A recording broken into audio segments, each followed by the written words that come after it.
All right, welcome back. On RealCopStoriesVideos.com, we have 355 stories. Enjoy them all. There are all kinds of alerts on there, everything you can think of. Going to a new format now.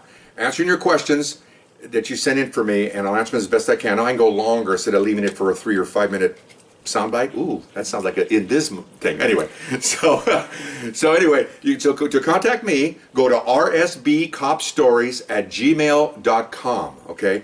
Send me your questions. I'll answer them either taping, or if I look like you really want me to answer them, I'll get on there and I can type back stuff to you. Okay. Try to keep it clean. I won't answer dirty stuff. Well, maybe it's funny. I might, but no. Okay. Anyway, so here's one of the questions that came in that you asked about. Okay. What was the funniest incident you ever had? Okay, there's several of them, and I'll give you one right here. And this is pretty good. And this involves some Spanish speaking, and I'll try to translate for you. Okay. Working uniform, I had about maybe 2 years, and you go to these roll calls, and I'm going to get a side note here because I have time, okay? Roll calls in those days were very different than nowadays. Now you have bike patrol, foot patrol, special problems, this detail, that detail, so your evening roll calls are maybe, 15 guys, because all the other units are already out working, so you only have an evening PM watch of 4 to midnight of maybe, 5, 6 units. Those days didn't have all that. Those days we had probably 40 cops at roll call, 6 sergeants and lieutenant. Huge roll call, packed, okay? Because then those 40 officers go into 20 cars, and then you have traffic, and you have, it's a lot of moving parts here, but every evening, the PM watch was the biggest, 4 to midnight, the biggest watch. Okay, so 40 officers, okay? Those days, where I work, we had no blacks. Now, that's not because we were prejudiced, because they weren't hiring that many, okay? And the blacks that we were hiring, we were going to the black areas, because the people in the community wanted to have, the black people wanted to have black officers in that division, so that's where all the black guys went. And the Latinos went to 2 major divisions, one in the north part of the city and my division. And we get off on another note on this. I'm at the academy, and I'm with 35 guys. I'm the only Latino. Okay, it's 1971. We get inspected by a captain right before we graduate. A little Mexican guy walks by. We're all standing there. The next day, we put in our request where we wanted to go work, and I wanted to work where where shootings and pursuits and all that. I never even heard of this division. Well, then we put in our application, and the teacher goes, he looks at Mike, goes, he tears it up. Like, what? He goes, you know that little guy that inspected you? He's the captain, the first Latino captain in the city. He came to see what we had, and he picked you. You're going. You don't care where you want to go. You're going there. So that's where I went, because, okay. So back to roll calls. No blacks, 40 guys, maybe 10 Latinos. We had salt and pepper teams, a white guy and a Latino, white guy and a Latino, because we all spoke Spanish and stuff. One black, I think we had 2 Latino sergeants, the lieutenant was white, so just so you know the makeup. Roll calls were crazy. I mean, not racial, they were just dirty, filthy, sexist, stupid, dumb, anything you can think about when you get 40 guys or 48 guys in there talking about everything you can think of, okay? They're giving descriptions about suspects and, robbery suspect, male Hispanic, 6'1". Hey, that might be, this guy over here, pointed at each other. Okay, stuff like that. Really bad humor. Talk about pursuits. Okay, so we have this roll call. A very rancorous roll call. Okay, sergeants are crazy. We had a sergeant there looked like Fester, shaved head, million hash marks, been on the job for 35 years, Korea veteran, German guy, take no crap off nobody. In fact, he was a top sergeant and he ran the watch as lieutenant, but he's only a figurehead. It's like in the service. You have lieutenants and captains, but the staff sergeants run the units. Okay, that's just the way it is. Listen, man. Anyway, okay. So now I gave you the background. So now we're out there driving around, and one of the serious calls you get is men impersonating police officers. Okay, we get that. Okay, and a lot of that in the Latin community. So what they do is they go buy a badge somewhere, and they get some cheap handcuffs. These guys, and they see Latin women, and they run up and say they're immigration, flash them a badge. Come on, And we have a lot of undocumented aliens in the division, so they prey on those people, and they'll take them off and they'll go into an alley and they'll rape them, okay, or rob them, or both, okay. So that's pretty serious, and we don't like anybody impersonating us. It devalues our importance when people think that, oh my gosh, even though we're in uniform, if you have detectives, they're not going to feel that they're really detectives, and you get a lot of bad stuff going on here. So, okay, so we're driving. We hear a call come out. Men impersonating police officers. Okay, at that time. We were working gangs, so we're in a suit and tie, but we're at all the roll calls. So we're close. We're about 2 blocks away. Okay, so we halt to get there. Okay, so we pull up at the curve, and these are the old homes in Los Angeles where they have, 9 or 10 steps to go up, huge porch with rock pillars, And then these homes, you go in, they have big wooden doors with a peephole, and you go in, they have like upstairs and really beautiful homes. They're built in the 30s and 40s, maybe, and now they're pretty much like boarding houses, or people will buy the home and they'll sublet all the rooms out to renters, and which is fine. They can do whatever you want. It's a business. So we pull up to the curb, and we get out. We're kind of in a hurry. Our hands are looking around. We see a black and white parked there. Well, that's good. Somebody's here ahead of us. Two uniformed officers up on the porch. So we're running up. We take our guns out. What's going on? What do you got? And they look at us. You don't usually get that kind of answer from police officers. If you're backing someone up, as soon as you walk up, they'll say, "Oh yeah, I need this, I need that. Go do that." Okay, they just stood there. What's going on? I don't know. Talk to her. And there's nobody there. Talk to who? They walk away to the side of the door. And we didn't have radios on our sides, so the call's still out, and this unit's still responding. So about that time, our supervisor pulls up. He gets out, runs up. What's going on? I said, I don't know. They said, look, talk to her. What's going on? They kind of put their heads down. Well, that's weird, Okay, so we knock on the door. Big, huge wooden door. There's a little porthole, Knock on the door. Little door opens up, like the Munsters, the little door opens up. There's a little old lady there, probably in her 70s. And I'm telling you in English, so she said in Spanish. Okay, hello, hello, police. And she looks us over, and we have our badges out and we're in suits, okay. Oh, okay. So she goes like this and closes the little trap door. And she had to have a stool to stand up on the thing. So I hear the stool moving. She opens the door. She comes out, stand next to us. Okay, now my partner's not one of the older partners, but the partner's about 5'11". I'm 6'4". We're both Latin officers. The sergeant's already standing on the porch. He speaks Spanish.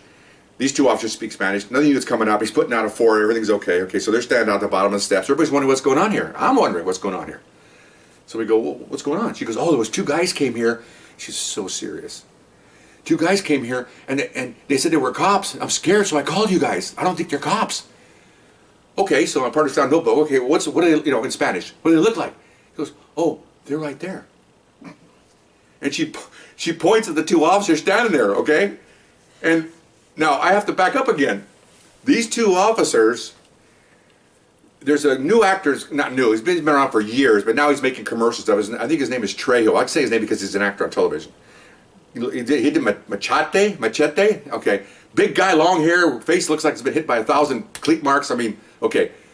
This guy looked like him and his twin brother. Okay, they were pretty ugly guys. I'm sorry, I'll just say it. I know their names, I can tell their names.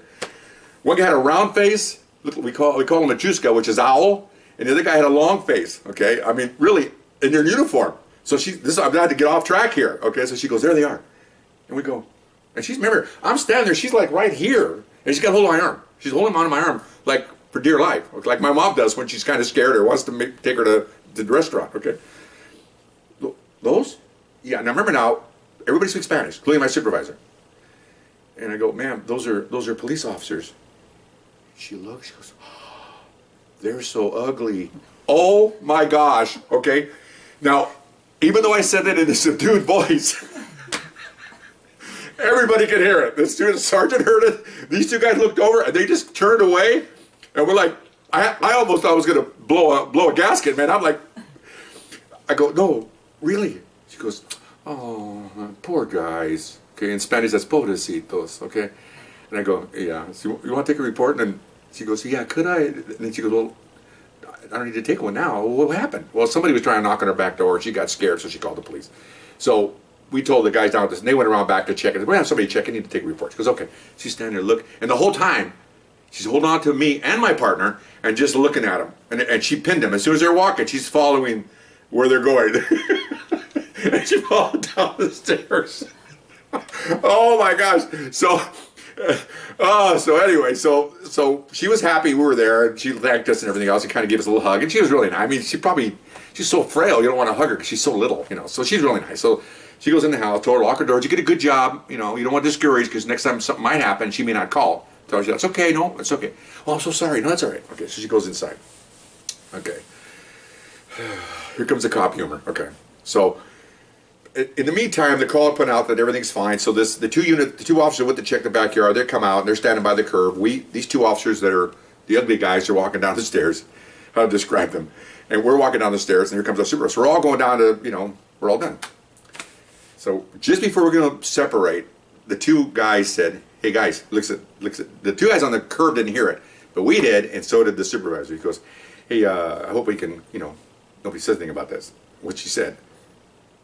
I go, I don't know, man. I don't want to say no, okay? Then the supervisor goes, oh no, this is the funniest thing I've ever heard. And he looks at the supervisor, he just walks away. Well, what do you do?